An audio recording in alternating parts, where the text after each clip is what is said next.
Para resolver el intríngulis que se planteó acerca de cómo me iban a presentar. Es lo que queremos que nos diga.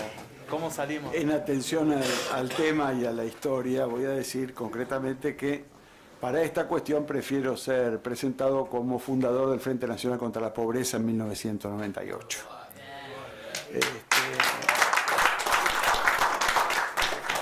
Si no les gusta este currículum, siguiendo a Groucho Marx, tengo otro, pero voy a usar este. Querría tomar al pie de la letra el título de la convocatoria, porque a mí me parece que no es casual la mención que hice al tema del FRENAPO. Argentina está discutiendo hace demasiados años la cuestión de la desigualdad. Argentina está discutiendo hace demasiados años las condiciones de pobreza. Diría, sin ánimo de establecer una cronología precisa, que en 1985 el INDEC sacó por primera vez el mapa de la pobreza en Argentina bajo la dirección de Luis Beccaria, y de aquel tiempo a esta parte se descubrieron los nuevos pobres, se descubrieron una infinidad de categorías, se modificaron las categorías de análisis de pobreza. Pero si hay algo que ha sucedido de manera persistente, cada vez con mayor insistencia, y cada vez se sabe más de los pobres, yo diría que hay una radiografía precisa de la pobreza, y ha ido en paralelo a un desinterés estratégico en torno a ellos. Se sabe muchísimo más, se los cuenta, se los mide, se los pesa, se los estudia, se los proyecta, se los regresa en términos de regresión matemática, y la verdad que no le importa a nadie. No le importa a nadie porque la organización de la sociedad argentina tiene íncita en su manera de producir, de establecer mecanismos institucionales, de construir su imaginario, de establecer rutinas de funcionamiento que parten de la premisa, lo vuelvo a repetir, que los pobres no le interesan a nadie. La verdad es que esto me lleva a un punto que es, discutamos la desigualdad primero, porque tal vez, no necesariamente, pero tal vez los pobres tengan que ver algo con la desigualdad. Pero la desigualdad es un problema mucho más grande y más grave en ese sentido. Primero porque la desigualdad no atañe solamente a cuestiones de ingresos. La desigualdad atañe a capacidades de realización humana. Y cuando digo realización humana no me refiero solamente a lo que uno tenga en el bolsillo, arriba de la mesa o sobre la cabeza como techo, sino a la capacidad de intervenir en la sociedad en la que está. Por decirlo de una manera sencilla, la igualdad determina la condición de ciudadanía. Uno puede ser pobre, pero tener mayores condiciones de ciudadanía. Es cierto que a mayor nivel de pobreza se va delimitando de manera cada vez más pequeña la condición de ciudadanía. Pero hay países que son pobres e igualitarios y no necesariamente han perdido la condición de ciudadanía. Y hay países que son ricos, desigualitarios, y están vaciando crecientemente su condición de ciudadanía. Este es el problema del siglo XXI. Y quiero entrar desde ese punto de vista, ya no invocando a Groucho, como recién con el currículum, sino a Carlos, en relación con la cuestión de la distribución del ingreso. Me refiero a Carlos Marx. Hay una tendencia íncita en el funcionamiento de las economías modernas que es a la polaridad en la distribución del ingreso. Es una tendencia grave que tiene por una pata la tendencia a la polarización en la distribución del ingreso y por el otro lado una tendencia creciente a la acumulación de riqueza, y son dos cosas distintas. Hay una situación pétrea o de no discusión, incluso de tendencia leve a la concentración en materia de riqueza, y una tendencia compleja en materia de distribución de los ingresos. Si yo lo viese esto a nivel mundial, encontraría que el 1%, como se mencionó en algún momento, de la población tiende a incrementar el ingreso, tienden a perder ingreso los sectores medios y trabajadores de las sociedades desarrolladas o semidesarrolladas, y aparece esta farsa o esta burla teórica que se ha construido, que es el incremento de los sectores medios por ingreso en el sudeste asiático y en África y en China. Lo que estamos viviendo en realidad es un proceso muy claro de proletarización de población campesina, salarización de relaciones precapitalistas de producción e inserción de una inmensa masa de trabajadores en la producción de excedente de la economía mundial. Mediado por una revolución tecnológica que hasta la década del 2010, tenía como norte la posibilidad de el rediseño, la relocalización de plantas para garantizar sobre la base del deterioro de la fuerza, del valor de la fuerza de trabajo, del valor no del precio de la fuerza de trabajo, la relocalización de empresas. Esa revolución tecnológica, la del gran redespliegue de línea de producción a la periferia, está siendo rediscutida desde mediados de los 2000 para acá, donde ya no es imprescindible y necesario mandarle a hacer las cosas a Singapur, sino que hay cosas que se pueden volver a hacer en Alemania y Singapur va a tener que discutir en qué se va a especializar ahora. Quiero decir esto porque la teoría que el proceso de crecimiento genera en algún momento, aquella vieja, para los que sean economistas lo van a recordar fácil, ¿no? La vieja U de Kuznets, ¿no? Está por lo menos en materia de controversia en este contexto. Digo, entonces, si uno tuviera que sacar una fotografía de la economía mundial hoy, diría, hay un 1% en materia de distribución de ingresos que concentra una cantidad importantísima de recursos, una caída de los sectores medios y bajos y esa proletarización de los sectores mundiales, de aquellos mercados que se han ido expandiendo al capitalismo y que hoy representan claramente, si uno mira al mundo, el mundo parece que mejora la clase media porque hay gente que cobra salarios y puede consumir en China. No porque las clases medias del mundo están vigorosas. De hecho, ahí viene el punto, si uno mirase a este mundo como está funcionando, diría que está pasando exactamente lo contrario. La teoría de las ganancias extraordinarias que se buscan en nuevos mercados, le hace mercados que antes no eran mercados y pasan a serlo, desde la seguridad social, la medicina, la seguridad, hasta la aparición de asalariados en terceros mercados, va generando nuevas masas de ganancia independientemente de los países donde suceda. Independientemente de los países donde suceda. Y estas lógicas de incrementar las tasas de ganancia lleva inevitablemente a problemas en ese nudo en el que todas nuestras sociedades están asentadas, que es la tensión entre la acumulación de capital y la legitimación social.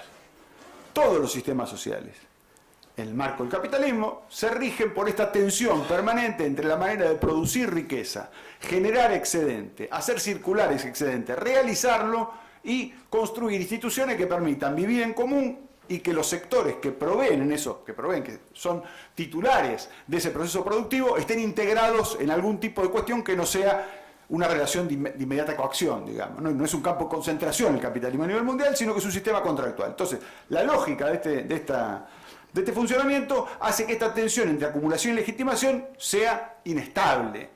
Quiero remarcar este punto, sea histórica, inestable. Porque ustedes me podrían decir razonablemente, este modelo pasa hoy en estas condiciones, pero anteayer, en materia histórica, 60 años atrás, las condiciones de equidad del capitalismo eran otras.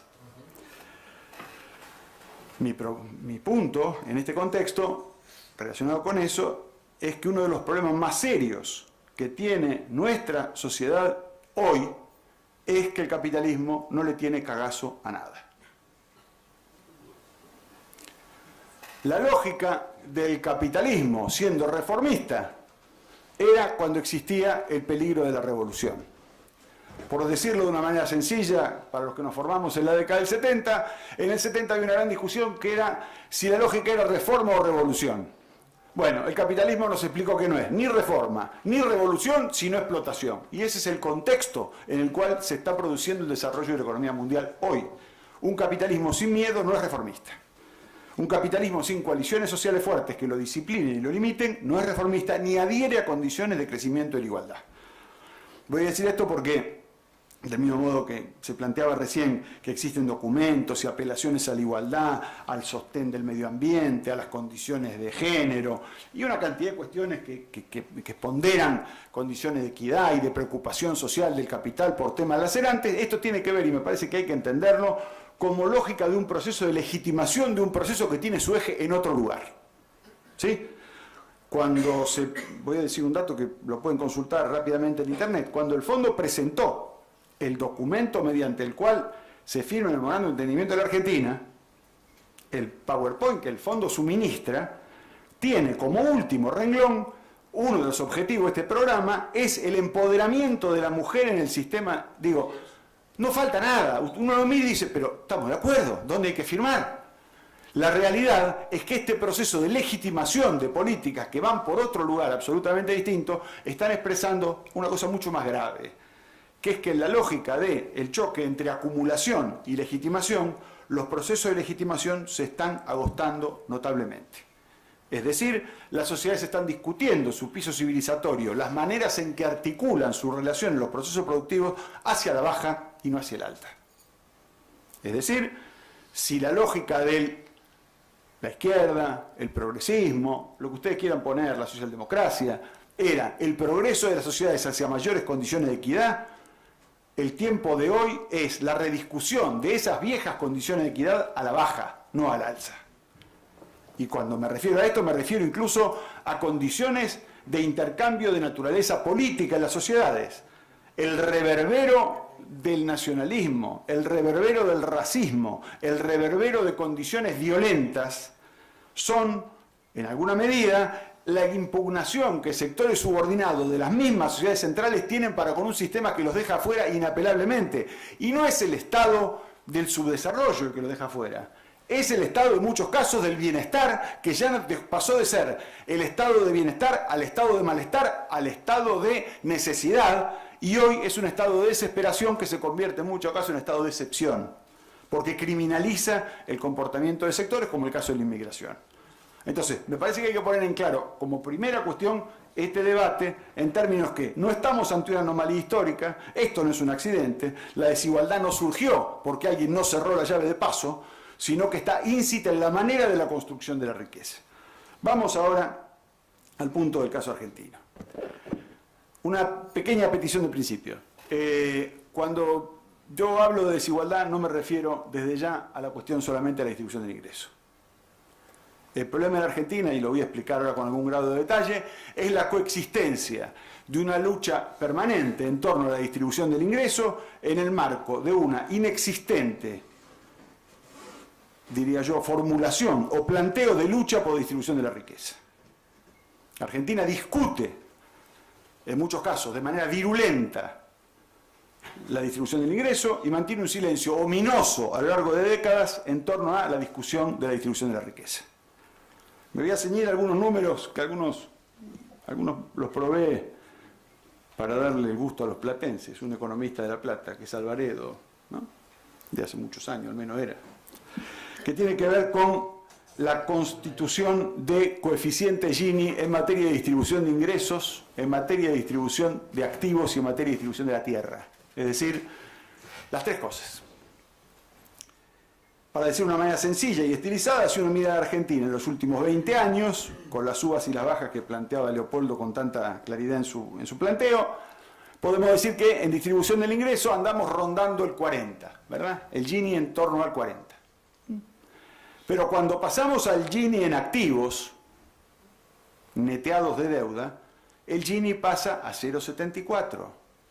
Y cuando pasamos al Gini en tierras, pasamos a un Gini de 0,85. Ustedes saben muy bien que cuanto más nos acercamos al 1, son mayores las condiciones de desigualdad. En consecuencia, si ya tenemos problemas severísimos con la presentación de este 40 en ingresos, ¿qué está pasando en el conjunto de la sociedad para que ni siquiera esa discusión de la concentración de la riqueza emerja? No que estemos discutiendo de manera distinta, no que estemos planteando algo que es materia de controversia acerca de cuidado porque si tocamos la riqueza, no, para que emerja la discusión de la riqueza. No emerge. Es una ausencia que mata, como se diría en términos literarios. ¿Y por qué digo que es una ausencia que mata?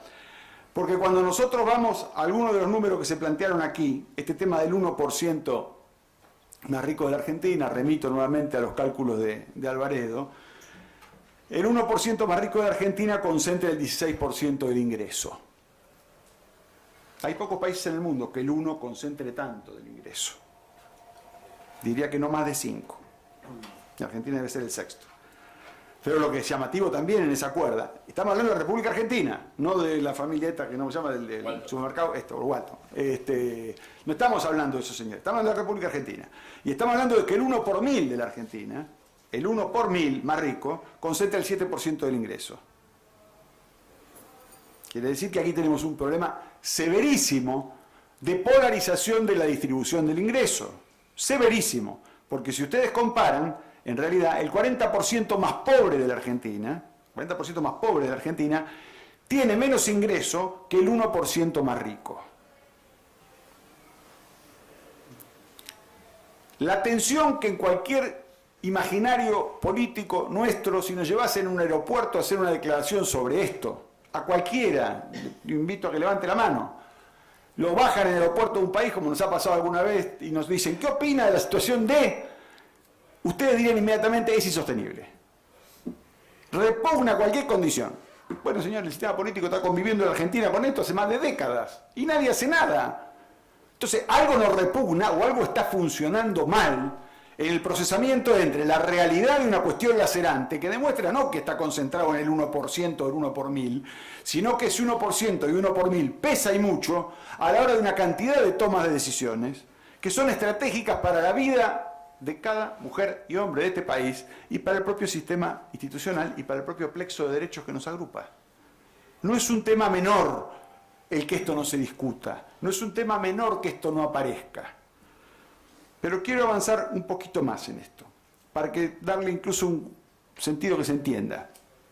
Si yo tomase hoy, la última hipótesis de canasta de pobreza del INDEC, no, fíjense, no es menor, y digo, esta gente, el titular de una canasta de pobreza en ingreso, ¿no? Alguien que cobre, no sé, alrededor de 20 y pico mil pesos, tardaría más de 3 décadas en tener el ingreso de un mes, 3 décadas, estoy hablando, más de 30 años, del ingreso de un mes de uno del 1% de la población.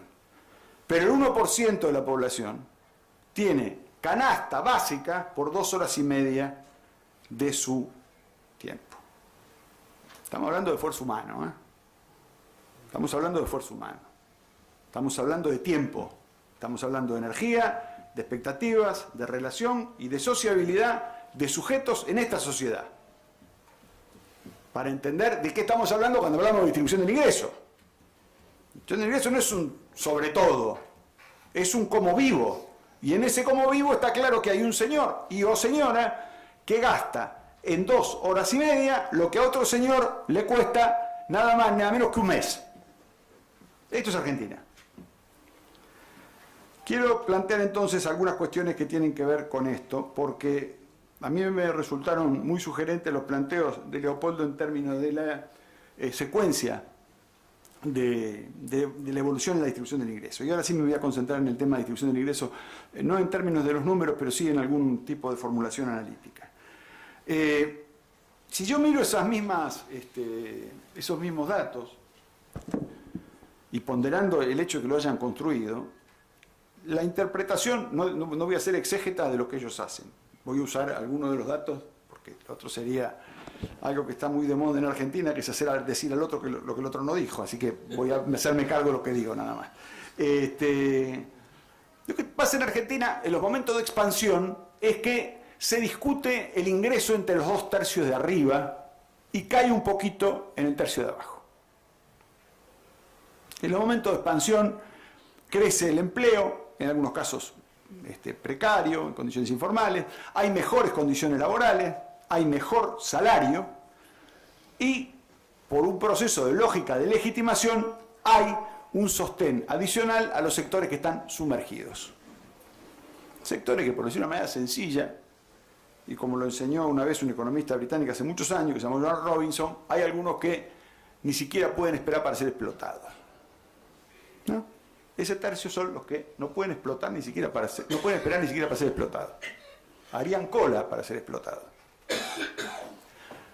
La realidad es que son explotados en términos sistémicos, porque son la condición de supervivencia del sistema manteniéndolos como fuerza, ya no de reserva en materia de ejército industrial de reserva a la Marx, sino como reserva de legitimidad del sistema para deprimir expectativas sociales, operar como campo de maniobras de una lógica paternalista del Estado y como mecanismo de victimización de esos mismos sectores a quien se responsabiliza de su situación personal.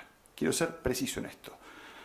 La vulneración conceptual de las políticas sociales, aún de las que son plantadas como universales, tiene que ver con que el imaginario colectivo hace que a cada uno de estos sujetos la percepción de la distribución de beneficios esté asociada con su fracaso personal y no con el castigo inclemente y canallesco que el sistema social establece sobre mayorías. Por decirlo de una manera sencilla, el perceptor de estos planes se siente deudor en lugar de concebirse como acreedor del sistema social.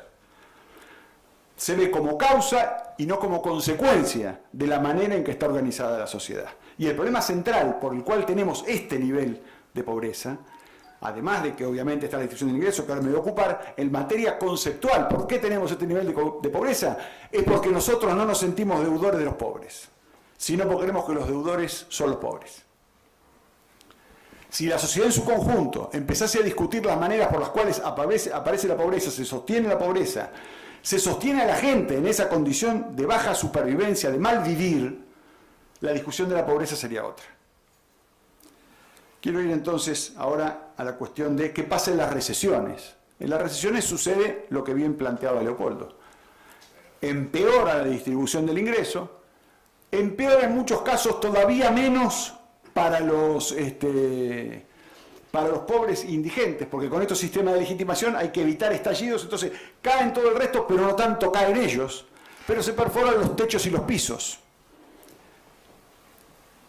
Los techos y los pisos en materia de ingresos, hay que sacar el eufemismo, son techos y pisos en materia de condición de vida, porque el ingreso hace, en hogares que dependen del ingreso monetario por vía de salarios o transferencia, hacia condiciones de vida. Cuando uno dice perfora los techos, y como bien decía Leopoldo, me hizo acordar un trabajo que a nosotros nos dio una polémica brutal en la década de los 90, cuando dijimos, en las recuperaciones los trabajadores y los pobres pierden, pero las recuperaciones no recuperan todo lo perdido. Hubo una polémica atroz, ustedes lo recordarán, con Pablo Guidotti, con Cavallo, que nos acusó poco menos de hacer terrorismo conceptual. Pero la realidad es que esto pasa. Entonces el que cae vuelve a subir, pero nunca vuelve a subir al estatuto de vida que perdió. Y no estoy hablando de pobres e indigentes, estoy hablando de gente que está integrada arriba de la línea de pobreza en condiciones de vender su fuerza de trabajo o de al menos acceder a algún mecanismo de venta de su fuerza de trabajo. Ahora, la pregunta que inmediatamente uno le viene en la cabeza es, bueno, este es el problema como está planteado. ¿Qué es lo que garantiza que haya expansiones o retracciones? Leopoldo lo planteaba de una manera mucho más estilizada, más fina y más sofisticada, planteando la cuestión macroeconómica, el escenario internacional y la interacción entre actores sociales y las instituciones del mercado laboral. Yo, un poco más bruto, voy a decir 3 puntos en este contexto. La economía argentina en los últimos 50 años ha mostrado características de expansión en base a 3 grandes elementos. El cambio de la situación internacional, le hace incremento de los volúmenes o los precios internacionales, las condiciones de sobreexplotación de su fuerza de trabajo y las condiciones de sobreendeudamiento. Para decirlo en términos sencillitos, el capitalismo argentino crece cuando el mundo le hace un favor con los precios, cuando los trabajadores aguantan más de lo que deben y cuando el mundo te presta más plata de la que vos tenés. Esta es la dinámica del capitalismo argentino y esta es la manera en que luego después se mide la distribución del ingreso, la evolución del empleo, la lógica de inserción internacional. Claramente tenemos que entender que si esta es la forma de andar, voy a dar 2 o 3 ejemplos simples. La reconversión argentina del año 2001, la salida de la crisis del 2001, que planteó, como bien lo decía Leopoldo, una abrupta caída de la desigualdad, se hizo sobre la base primero de una brutal transferencia de ingresos de los trabajadores a los capitalistas de 5 puntos del Producto Bruto Argentino. Y si yo esa misma curva la leo en condiciones de qué pasó entre inflación inversión, producto y distribución del ingreso, veo que a los 5 años, cuando se agota el big push de esos 5 puntos del producto, la Argentina empieza a tener problemas macroeconómicos, porque lo único que le queda, el único motor que le queda en ese contexto es el mantenimiento de las condiciones internacionales. El ciclo virtuoso del kirchnerismo, no abro juicio con esto sobre su política económica, digo, el ciclo virtuoso en términos estilizados, fue la coexistencia de un fuerte impulso inicial de sobreexplotación del trabajo y digamos, de caída del valor de la fuerza de trabajo y un incremento sustantivo de los precios internacionales. Bien, la pregunta es, ¿cómo mantener esto, digamos, ¿no? O sea, si uno dice, miren, funciona de esta manera, ¿cómo se mantiene? ¿Cómo se mantiene esta lógica de concentración de la riqueza? La premisa que yo tengo es que uno de los problemas de estancamiento y de desigualdad que plantea la Argentina es que no puede sostener con su actual aparato productivo, con su actual inserción del aparato productivo y con su actual matriz de distribución del ingreso, no puede sostener una lógica de crecimiento y desarrollo y tampoco puede sostener una mejora en las condiciones internacionales de inserción. Por decirlo de manera sencilla, así como vamos de crisis recurrente en crisis recurrente y pidiendo o que nos vuelvan a salvar los precios y el comercio internacional, o que nos vuelvan a salvar los laburantes aguantando de más, o que el mundo nos vuelva a prestar. Pero claramente es un problema severísimo de organización social. ¿Por qué digo esto? Porque para mantener esta forma de distribuir el ingreso, y hago eje, ahora no en la distribución del ingreso como resultado, voy a hacer eje la distribución del ingreso como causa. Les pido que hagan ese clic en la cabeza. Yo entiendo que a veces es complejo, pero a veces es necesario.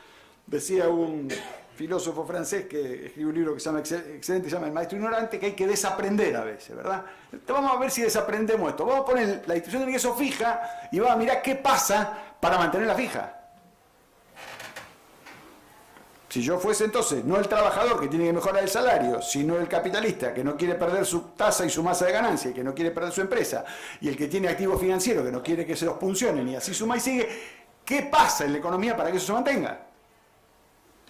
Y pasan básicamente 5 cosas. La primera de ellas, que el excedente debe tener condiciones de fuga. Argentina no es una mala productora de excedente económico. Argentina no retiene el excedente económico. De hecho, si ustedes correlacionan la creación de excedente y su masa de ganancia con la radicación en territorio, le va a dar que más del 60% del excedente local está afuera de fronteras. Entonces hay un problema serio de cómo mantener una distribución del ingreso que permita que vos tenés que acumular, distribuir y producir sobre la base de que el 60% del excedente, patapúfete, no está más. Segunda cuestión, esta lógica de producir el excedente implica una inserción internacional y una matriz productiva que hace que la curva de importaciones de la producción de riqueza sea mayor o tenga una elasticidad mucho mayor que la tasa de crecimiento del producto. Entonces el sector privado de la economía, básicamente el sector industrial, genera mayor demanda de divisas que la que produce. En tercer lugar, tenés un problema severo por esta concentración de riqueza, de riqueza y de ingresos, de consumo suntuario en el exterior. Y tenés en paralelo una transferencia de regalías y un tema no menor, que lo quiero decir con todas las letras, un déficit fiscal. Yo el déficit fiscal, me van a permitir, voy a hacer una vieja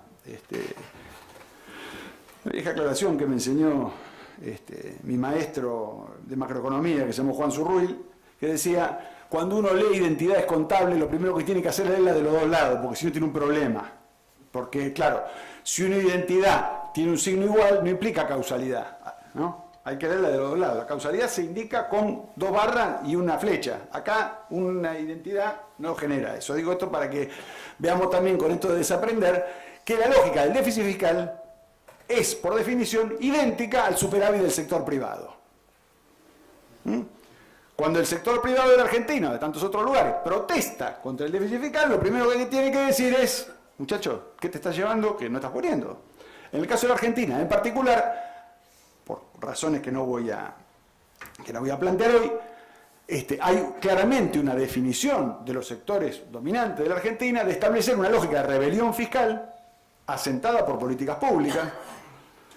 Voy a tomar no con ánimo de colorear esto con datos de este gobierno, pero voy a tomar un dato de hoy. Salieron los cálculos de de déficit y superávit fiscal estimado para este año. ¿No? Y resulta que si uno sumase lo que quitaron de impuesto a las ganancias y bienes personales por el blanqueo de este año y sumase la no baja de las retenciones con 1% de déficit fiscal que dicen que van a tener el año, estaríamos en superávit fiscal si esto no se hubiese hecho. Quiero decir, para entender cómo efectivamente hay una política fiscal de beneficio a los ricos, efectivamente hay una política fiscal activa de transferencia de excedente en detrimento de otros sectores que nada tiene que ver esto con la discusión del déficit fiscal, independientemente de si el déficit fiscal causa las cosas que causa, que ahí sí empiezan otras relaciones de causalidad que no quiero revisar. Pero lo que digo es, el dato que a mi juicio explica buena parte de esta tensión es esta cosa que no quisimos discutir antes, que es la cuestión de la riqueza. Y me tomo un minuto para hacer una precisión teórica. La discusión de la riqueza en los países en desarrollo tiene que ver obviamente con el tema de la propiedad inmobiliaria y tiene fundamentalmente que ver con los activos financieros. Los activos financieros, por definición, son no promesas de pago, como podían ser los créditos bancarios directos, sino que son expectativas de realización de ganancias. Hago esta definición porque es una cosa bastante distinta. Cuando uno compra un derivado de un título, cuando uno compra un colateral de un título, cuando uno compra un seguro de tercera generación sobre una operación económica, no está comprando la parte de la empresa a la que le dio el crédito. Está comprando la expectativa de ganancia en una determinada cuestión. Esto genera condiciones de ganancia, aunque no genere valor. ¿Se entiende lo que digo? Genera una burbuja especulativa que la realidad es que la tiene que surtir el mismo aparato productivo que tenés, este mismo que produce esto, no otro. O sea, esta burbuja especulativa la tiene que alimentar esta economía argentina, no la economía de Japón, ni la de China, ni la de Estados Unidos. Esta porquería que tenemos acá, que hemos señalado que tiene estas condiciones, tiene que sostener esa economía especulativa. Entonces, el problema que estamos teniendo más grave, y es por eso que la deuda pública adquiere este carácter, es que hay que financiar esta lógica de sostenimiento de esta cuestión con deuda. ¿Por qué la deuda? Del mismo modo que el déficit fiscal es superávit del sector privado, la deuda pública es incremento del patrimonio privado. ¿Sí? No es una discusión de causas, es una discusión de identidad contable. Digo, hasta Duhovne puede entender esto, no es broma, ¿no? Entonces, cuando uno hace este tipo de cuestiones, tiene que tener bastante en claro de qué es lo que está hablando. Ahora bien, uno podría decir, bueno, mirá, es cierto que las condiciones son estas, es cierto que tenemos este problema, miremos qué se puede hacer con esto. No quiero alargar demasiado, pero quiero señalar alguna cuestión. Si el sistema tuviese condiciones de sostenimiento, la primera cosa que uno mira, al menos cuando estudiaba economía, cuando yo era chico, es el componente de la tasa de acumulación, ¿no? La tasa de acumulación en una economía es cuánto de la inversión bruta fija en relación con el producto se aplica. Dicho en términos más estilizados de academia, uno podría decir que la tasa de inversión mide el compromiso capitalista con el futuro. Si el capitalista se corre, dice, miren, acá no hay futuro, en consecuencia no hay inversión, ¿no? Entonces uno mira la tasa de inversión en Argentina y se encuentra con, en primer lugar, que es una de las más bajas del continente, y en segundo lugar, lo que es más importante para analizar, es que dentro de esa tasa están invertidas las proporciones. En el común de los países que no tienen esta propensión al crecimiento de esta naturaleza, 2/3 de esa tasa se ubican para la compra de maquinaria y 1/3 en materia inmobiliaria. En la Argentina está estrictamente dado a la vuelta. Es decir, hay 2/3 de inversión en inmobiliaria y 1/3 en maquinaria. ¿Qué está queriendo decir esto para que lo entendamos en términos macroeconómicos? Vuelvo a repetir, que todo este sistema de ganancias empequeñece, aún con una inversión que es la más baja de América Latina, aún con la peor calidad, las presiones sobre esta lógica. Ergo, como yo le estoy pidiendo de más, por decirlo de manera sencilla, al aparato productivo para mantener esta distribución del ingreso, esta concentración de la riqueza y este desempeño de lo que este aparato productivo puede dar en términos de sostener un proceso de desarrollo a lo largo del tiempo. De ahí que las estructuras de saqueo o de quiebre de esto se den por el sector externo, por crisis internacionales o por lo que fuere cada tantos años. No es que los argentinos cada 10 años se agarren una epidemia de pelotudez y empezamos a hacer un error tras otro.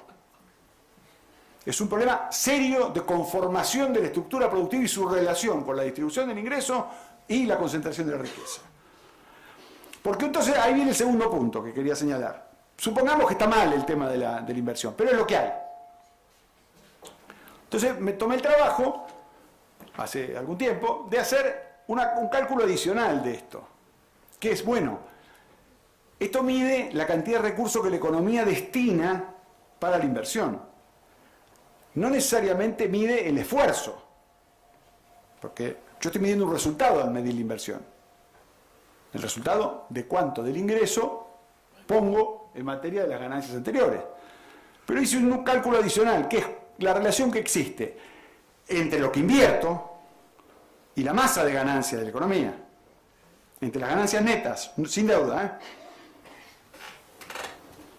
para medir entonces cuánto de lo que efectivamente gana el capital vuelve en materia de inversión, para ver si eso se netea en la fuga, se netea en la acumulación de riqueza, que no tenga que ver con la producción de riqueza. La sorpresa que da esto, son datos del INDEC los que estoy utilizando, es que el 50% del excedente, es decir, solo el 50% de la relación entre inversión bruta fija y masa de ganancia neta se destina a inversión. Solo el 50%. El resto es una discusión aparte. ¿Qué quiero decir con esto? Lo que demuestra esta lógica, desgraciadamente, es que cuando uno empieza a discutir la cuestión de la desigualdad, y voy tratando de cerrar, no está discutiendo en realidad el costo de sacar gente de la pobreza. Cuando uno discute en serio la cuestión de desigualdad, la primera cosa que le aparece es que para sacar gente de la pobreza es poquito el esfuerzo económico y financiero que hay.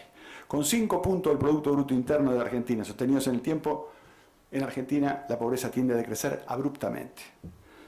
Los pobres son muy baratos en Argentina, lo que son caros son los ricos. Este es el problema. Mantener la estructura de riqueza. Mantener la estructura de riqueza de la Argentina es lo que es ominoso. Porque efectivamente hay que hacer todo esto que los vine acompañando a ustedes en el pensamiento, para que efectivamente lo otro quede igual. Y cuando el otro empieza a descajetarse, porque aparece resistencia obrera, porque aparece el Estado queriendo punzar el excedente, porque aparecen otro tipo de discusiones, empieza el efecto de serrucho y de crisis. Pero repito, el problema no es el combate a la pobreza en su significación económica. El problema es el mantenimiento de la riqueza en su significación económica. De allí que ese silencio me lleva a una conclusión fácil, que es, Marx decía una frase famosa en el Capital que dice te fabula narratur, ¿no? De te fabula narratur. Están contando tu historia, ¿no? Entonces uno cuando mira la preocupación de los sectores políticos, de los sectores medios, de los trabajadores, en torno al futuro, están hablando de tu historia cuando hablan en el mundo de esta lógica de polarización, pero están hablando de tu historia cuando al no hablar de la riqueza terminan hablando de tu pobreza. Muchas gracias.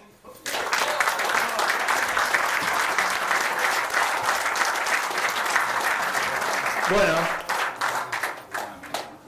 ¿incluimos preguntas o damos por cerrada la... ¿Alguno tiene alguna consulta, pregunta, comentario, reflexión? Martín, yo te hice esa pregunta y te interrumpí. ¿Qué pasa con el otro 50? El otro ¿Tenés otro tema? A ver, voy a tratar de ser corto para así damos un lugar a... el otro 50 esencialmente en materia de fuga en la Argentina. Este tema de la fuga es un problema sempiterno. Es gracioso que no se analice, lo digo esto con pesar. El gobierno estuvo moviendo la cola como perro muy contento cuando salieron las cifras del blanqueo. Recuerdan que dijeron se blanquearon alrededor de 120.000 millones. Tenían también el número de beneficiarios, es decir, la cantidad de señores y señoras que dijeron, mire, yo soy titular de esto. Es un número ultra pequeñísimo, son menos de 4.500 tipos los relevantes. Entonces, que vos estés consintiendo esta lógica, más allá de las condiciones detectivescas que a veces se plantean, hay un problema serio de contención del excedente adentro, que tiene que ver en algunos casos con problemas de incentivos, es cierto, y tiene que ver con otros casos con mecanismos regulatorios. Ahora, si tu lógica de tratamiento en general del excedente es solo la teoría del incentivo, el mundo, lo voy a decir bien a lo bruto, siempre en cuenta más miserable y más necesitado que vos. Entonces, ¿por qué demonios? Voy a dar un caso ahora que me tocó sí vivir la función pública. Nosotros teníamos una gran duda en los 80 en relación con los capitales que habían prestado en Argentina. La realidad es que a mí ahora no me lo quita nadie de la cabeza, pero en aquel tiempo la duda la tenía, que era que muchos de los capitales que se habían prestado eran autopréstamos de argentinos. No solo los autopréstamos que se blanquearon con el Banco Central, sino capitales que entraron a la Argentina y que eran de argentinos. Sucede, la realidad, es que si no nos entiende el funcionamiento en general de las idas, entradas y salidas de capital. Yo no los quiero aburrir a ustedes, pero hay infinitos trabajos hechos sobre la fuga. De hecho, hay un excelente trabajo del Instituto Cefidar, que tenía antes el eje en el Banco Central, el Banco Nación, que analiza esto. Pero la realidad es que la no retención del excedente es un problema estratégico, frente a lo cual hay que tomar definiciones. Ahora, el problema de la discusión del excedente es una discusión doble. Es, ¿cómo hago para retenerlo? En consecuencia, ¿cómo discuto con el capital vis a vis que se radique? Y la segunda, ¿qué estructura regulatoria tengo para que no se me escape? Porque está claro que va a haber tendencia a escaparse. Justamente referido al fenómeno del endeudamiento, hay un libro excelente de Eduardo Basualdo sobre endeudar y fugar, Sí. que aparte no solamente habla específicamente, sino tiene una fundamentación y una claridad conceptual que incita a leer. Y si me das un minuto más, creo que ha sido muy importante. Yo no pertenezco al radicalismo, pero he sido, me parece muy importante la exposición de los tres, especialmente de alguna manera los que abordaron el fenómeno más político del doctor Martín. Y me parece sumamente importante, creo que hay que discutir estos temas, ¿no es cierto? Porque está totalmente oculto en la sociedad y me parece que los problemas que tiene la sociedad del día de hoy son demasiado grandes para esperar que de alguna manera aparezca alguna situación que pueda equilibrarlo, ¿no? Y por otro lado, lo que acá se habló es contradictorio a ciertas gestiones que están mal, ¿cierto? Claro. Que avalo lo que se puede ser útil con lo que digo. ¿Allá? Yo quiero hacer un solo comentario. Me parece que es lo que deja ver lo que ustedes expusieron. El problema básico es un problema político. Acá no se habla de política. Es decir, acá se habla por los medios fijan la agenda, la gente discute sobre la grieta. La grieta real acá es la grieta que hay, que es desde el punto de vista social, entre los que pueden y los que no pueden. Y que los que no pueden, el único salvataje que tienen es que hay políticas diferentes a la que están marcando. O sea, por la vía que vamos, estamos chocando la cabecita. Y la Argentina, como dijo Martín, cada 10 años, año más, año menos, entra en una nueva crisis. Ahora, claro, si no se pone ninguna regla y dejamos que la sociedad se maneje en términos del mercado, está claro quién va a ganar, quién va a acumular, quién va a concentrar y de dónde se va a transferir. Por lo tanto, me parece que el tema central es este tipo de actividad reproducible en distintos ámbitos y empezar a trabajar seriamente en una alternativa política distinta a la que está en curso. Esa alternativa política tiene que surgir de alianza entre sectores. Sectores del trabajo, sectores de la producción y sectores políticos que no estén pensando en su beneficio personal, que no estén pensando en acomodar a su grupo de amigos. Y lo digo en una casa como esta, que es el Senado de la Nación, que a veces tiene discusiones que son vergonzosas. Entonces, la única alternativa que hay para salir de esto es con una propuesta política distinta, progresista, con un modelo de desarrollo y un modelo de producción. Si la Argentina no produce los 30.000 millones de dólares que tiene que pedir afuera, se va a seguir cada vez entorpeciéndose más y determinando. Entonces necesita una revolución pacífica, política y democrática. Sí. Allá. Sí, para el primer expositor de Leopoldo. Sí.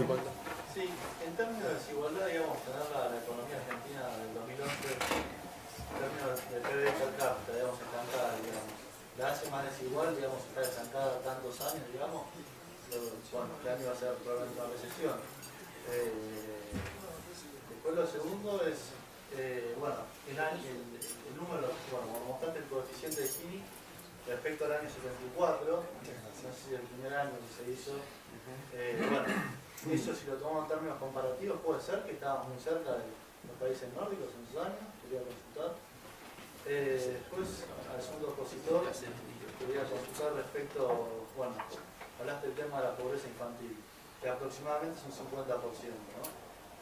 Eso nos dice que en 20 años la mitad de la fuerza laboral en Argentina va a haber tenido padres o abuelos pobres, ¿no? Y esto no es un estigma de ninguna manera, ¿eh? No, quiere decir que esa gente va a haber carecido de cosas elementales que son, digamos, para la creatividad humana, digamos. Pero bueno, eso que vamos a estar en términos laborales, 50% de la masa laboral va a ser nacido en hogares pobres. Lo segundo era respecto a, bueno, el tema del gasto en salud, que había mostrado en términos del PBI, que era el 7%. Yo trabajo en cuenta nacional, colaboro en la cátedra de cuentas nacionales de la Facultad de Ciencias Económicas de la UBA. Quería consultarte si es ese número, que es bastante, digamos, 7%, digamos, capaz no se refleja tanto en calidad, si hay bastantes ineficiencias, digamos, en ese gasto, digamos, tener tantos sistemas, digamos, si habría que integrarlos, como se planteó una vez, en los 70 se planteó una ley de integrar, digamos, el sistema, digamos, bueno, o el tema de las obras sociales, digamos, con la famosa ley de humanidad que se entregó el poder, digamos, si eso habría que replantearlo, digamos, porque el gasto es muy alto y en términos de calidad no se ve eso, también repensar ese verdadero integralismo. Y lo tercero, al tercer expositor, digamos, ¿qué costo y cómo se puede recuperar, digamos, tener 400.000 o 300.000 millones de dólares jugados, tan frisados en el exterior, digamos, ahorros argentinos, que digamos no se invierten? ¿Cómo se podría pensar una política retornar esos capitales, digamos, al país? Y bueno, muchas gracias. Ok, sí, respecto a lo primero, me hago yo igual. Para que se grabe. Ok. Pero si sabía que se grababa, decía otras cosas. Claro. Ahora los voy a tener que matar a todos. Antes de irme. No, respecto a, bueno, a la relación entre estancamiento y desigualdad, obviamente no es una ley de hierro esto y depende del país, pero en nuestro país normalmente no hay mejoras en la desigualdad en periodos de estancamiento y de recesión. Yo hablé de recesión, de la relación negativa esa. Normalmente no vemos, bueno, en Argentina normalmente no vemos mejoras sostenidas en la desigualdad, pero menos probables aún que ocurran periodos de estancamiento. Cuando hay menos para repartir, obviamente, ocurre eso. Y respecto al nivel del Gini 74, sí, el valor que tenía ahí en el 74 es más o menos el que tienen los países nórdicos hoy. Yo trato de usarlo con cuidado ese número igual. Es la primera medición, es la primera vez que se captó la distribución del ingreso y posiblemente las cuestiones, creo que sí, que efectivamente en ese momento la desigualdad era más baja que ahora, pero no sé si era tanto más baja. Lo mismo que si hubiera mostrado números de pobreza era algo parecido, la pobreza casi no existía con la definición de ahora y no estoy muy seguro que haya sido realmente así. No se puede comparar ese 4% dado en el 74 que ha dorado, no se puede comparar con los actuales con las mediciones distintas. Sí, el 4S no lo podés comparar directamente porque, bueno, tendrías que transferir primero la línea de pobreza de ahora allá y los patrones de consumo eran diferentes, una cuestión conceptual que hace que sea incomparable, pero además lo que yo me refiero es que los ingresos que capta la encuesta posiblemente sean muy diferentes. En ese momento igual tenías menos informalidad, si hubiera datos administrativos, tributarios, tal vez uno que son los que usó Alvaredo para sacar los números que vos mencionaste, uno podría tener alguna referencia un poquito más precisa, sí. Hay por tramos de ingreso, cuánto pagan, pero bueno, sí, el número del 74, efectivamente, el número que vos viste es igual o parecido a los números nórdicos de hoy o de Corea del Sur o algo así, pero igual tomémoslo con pinzas. Sí, porque lo de los años 74 en Argentina no se parecían a Suiza. No, claramente. No, mejor que ahora, pero no se parecían a Suiza. Pero una sociedad mucho más equitativa, digamos. Sigue, Gabriel. No, dos cosas sobre la infancia pobre y las carencias actuales y la fuerza de trabajo futuro, ¿no? Bueno, todos nosotros hemos señalado y venimos coincidiendo hace bastante tiempo que no solamente es una fuerza de trabajo proyectada al futuro con padres, abuelos, sin las condiciones y en el bagaje cognitivo desde el punto de vista académico probablemente, o el bagaje desde el punto de vista sanitario. También sabemos que la revolución del empleo, se mencionó con más autoridad aquí, que plantea escenarios diferentes, está haciendo que las posibilidades del viejo inclusor social, que era el empleo industrial, probablemente entren en tela de juicio a partir de la disrupción tecnológica creciente. Y lo que sí es seguro, que si se le encuentra alguna alternativa de inclusión en una variable diferente a partir de una supuesta riqueza generada por la tecnología, esa alternativa tiene que ser por la vía de cuestionar la apropiación de la riqueza y avanzar por la distribución. Me doy cuenta que lo que estoy diciendo tiene un grado de abstracción, pero quiero decirte lo siguiente: si llegan, van a ser una fuerza laboral precarizada. Si llegan, porque en el nivel de deterioro que se observa, si bien la estadística acompaña y las tasas de mortalidad en general, por el solo paso del tiempo, van disminuyendo, o sea, hagan lo que hagan los gobiernos, sean buenos, sean regulares o sean malos, cuando la mortalidad infantil no cae, es porque algo muy malo pasó. Pero aunque no se haga nada bueno, cualquier sociedad ve caer progresivamente sus tasas de mortalidad infantil. Pero cuando yo planteo si llegan es porque cierto nivel de deterioro expone a esa misma población infantil a epidemias que uno pensó que estaban y que de hecho se denunciaron como erradicadas en América Latina. Bueno, actualmente hemos tenido algunos casos paradigmáticos en Buenos Aires sobre sarampión, una enfermedad que la OPS había decretado erradicada en 2016. Y nosotros tenemos sarampión porque tenemos sarampión autóctono, porque se ha bajado del nivel de 95%, que es la medida de inmunización rebaño, quiere decir, si uno inmuniza el 95%, el 100% está inmunizado. O sea que van a tener pruebas en su salud durante el presente y el transcurrir, y van a tener una mala educación para una inserción futura. Y la segunda pregunta que me hiciste a mí era, no sé si eso contesta en parte la preocupación de la primera etapa, lo que impacta sobre la infancia actualmente, esta desatención. Pero la segunda pregunta, si hay un grado de ineficiencia en el sistema, y si eso está dado por la fragmentación del sistema, todo el mundo, incluso muchos sanitaristas que hay acá, van a contestar en general coincidiendo con la pregunta retórica, y es que la fragmentación del sistema da una alta ineficiencia. Pero yo lo que quisiera señalar es simplemente que no sea una consigna. Japón es un país que tiene 3.000 seguros de salud. 3.000. Alemania tiene 200, 300, una cosa así. Y los dos son buenos sistemas de salud. Inglaterra o España son países que tienen Servicio Nacional de Salud basado en tasas, en impuestos, etc.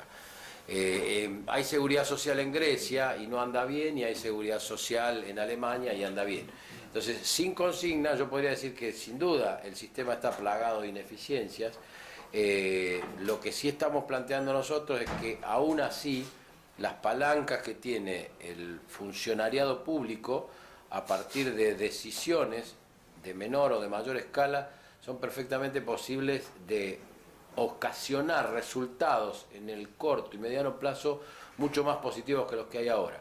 Si hay ineficiencia, no tengo la menor duda que hay ineficiencia, como en el resto de los sectores de la inversión pública argentina se podría mejorar muchísimo.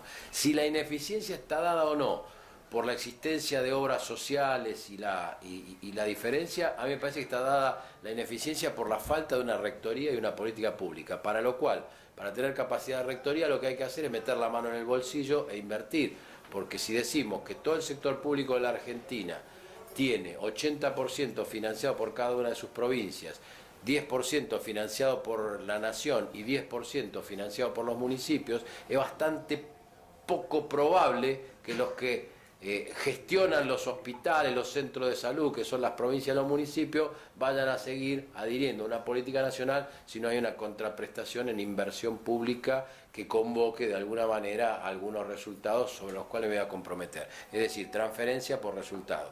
Yo no tengo duda que hay mucho para hacer, pero quería marcar por las dudas esos dos atenuantes.